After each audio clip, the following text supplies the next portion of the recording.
You have $1 million vision, but a 10-cent work ethic. You spend your nights building empires in your head, calculating the profit, visualizing the lifestyle, literally practicing your Oscar acceptance speech in the shower. But then the sun comes up. And instead of executing, you spend 3 hours researching the best ergonomic mouse or scrolling through TikToks of people making sourdough bread. It's a weird place to be, right? You feel like a lion trapped in the body of a sloth. If that's you, you aren't just procrastinating. You are suffering from the most dangerous psychological trap of our era, being ambitious but lazy. In the US alone, millions of high-potential people are watching their dreams die a slow, quiet death because they can't bridge the gap between their brain and their hands. Today, we're fixing that. I'm going to show you why your brain is sabotaging you and give you the actual cure to turn that wasted potential into raw output. But before we dive into the psychology of why you're stuck, there is one specific identity trap we'll discuss at the end of this video that is likely the #1 reason you haven't started yet. If you don't break it, no amount of caffeine will save you. No fluff, no grind set TikTok music, just the truth. Most people think laziness is a lack of energy.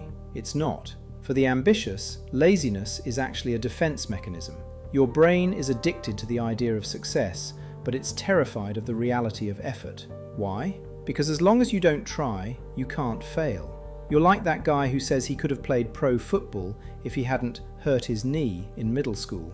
It's a comfortable lie. This is ego protection. Your ambition is so high that the stakes feel life or death. So, you stay on the couch where it's safe and you can remain a genius in your own head. But here's the reality check. Unused potential doesn't stay fresh. It rots. It turns into bitterness, anxiety, and that specific type of sadness you feel when you see someone less talented than you actually winning because they were too dumb to be scared. Now, understanding this is step 1. But do you know why your brain actually prefers a cheap TikTok video over a $1 million business plan? The answer lies in a biological hijacking we're about to uncover. We live in an era of micro wins. If you can get a massive dopamine hit from a video game or a like on a photo of your lunch, your brain looks at a 10-hour coding project and says, yeah, absolutely not. Where's the Doritos? You are overstimulated and under-challenged. You've hijacked your reward system. Being ambitious but lazy is like being a Ferrari with a lawnmower's gas tank. You've got the engine, you've got the leather seats, but you've spent all your fuel on cheap distractions before even leaving the driveway. To fix this, we don't need more motivation. We need to stop giving our brain snacks when it hasn't earned a meal. Is it time to finally rewire your brain? In a moment, I'm going to give you a boredom protocol that sounds insane, but it's the only way to reset your fuel tank. But first, you need to see your environment for what it actually is, a trap. Here is the first part of the cure, the boredom protocol. The reason you can't work is that your environment is too fun. If you're trying to build a business while your PS5 is staring at you like a toxic ex, you're going to lose. I want you to sit in a chair.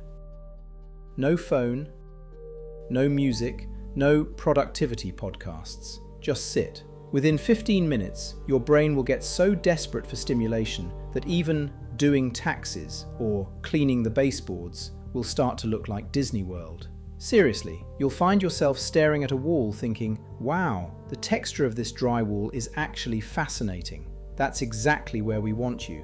Use that desperation to fuel your work. Once you've cleared the mental noise, the next challenge is the wall of initiation.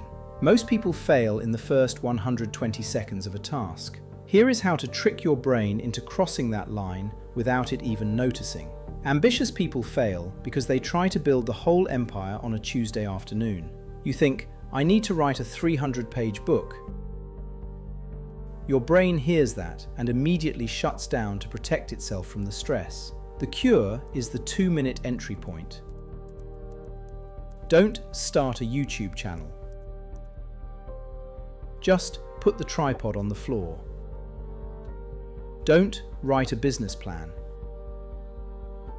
Just type the title in a Word doc. Newton's first law of motion. An object at rest stays at rest.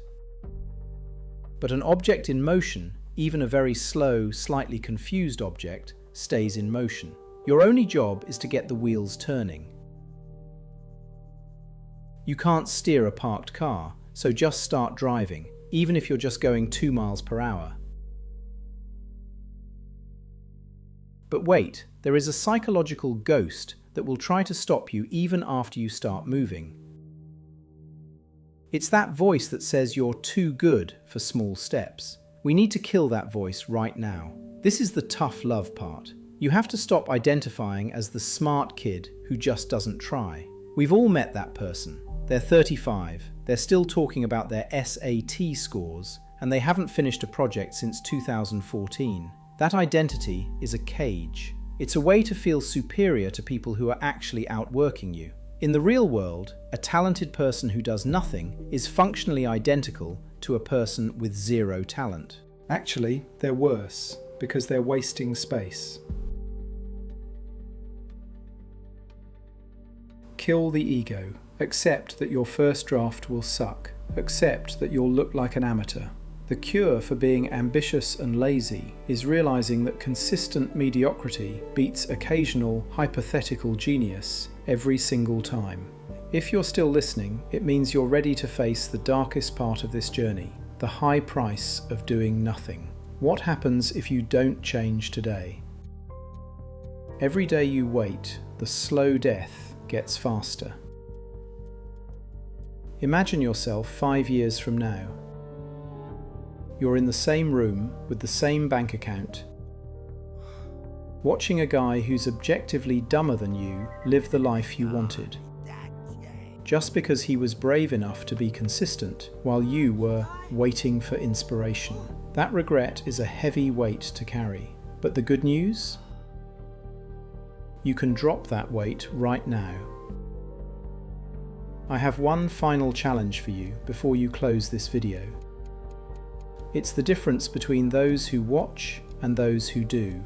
The cure is simple, it's just not easy. Sit in silence until it hurts. Pick the smallest possible task. Do it for 120 seconds. If you're ready to stop being a hypothetical success and start being a real one, hit subscribe. We do deep dives like this every week to keep your brain on track. Now, don't watch another video. Don't save this to a playlist. Close this app. Go do the work. I'll see you in the next one. Hopefully while you're taking a break from actually being productive.